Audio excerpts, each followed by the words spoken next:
krisis sa sistema at yan mismo yung panawagan naman ng tao. Hindi lang sana to pagpapalit ng nasa posisyon, ng nasa pwesto, pero pagpapalit ng sistema mismo. Kaya ngayon naghahanda na marami sa ating mga people's organizations, sa mga anti-corruption, mga transparency advocates ng pagkilos sa February 25, no?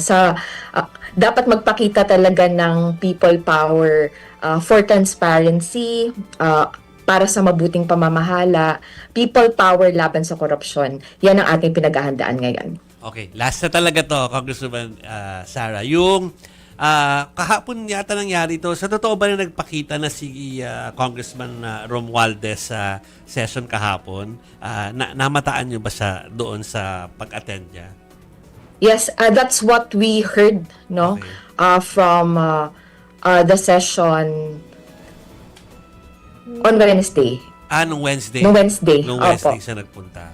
Okay. Yes. So, pero kaya Opo, hindi yun siya po ang nakita natin. Hindi siya nakita ng malapitan. Kakamustahin namin kung ano yung demeanor sana eh. Pero kung Hindi ko po naabutan sa plenaryo yung presensya na ating speaker, no, pero na ating former speaker, pero sa bahagi ko po, no, I think napapatuloy pa rin yung panawagan ng tao, lahat ng sangkot dapat managot mula sa tuktok, no, kasama na yung mga dati pong leader ng House of Representatives. Dapat walang exempted mula sa accountability.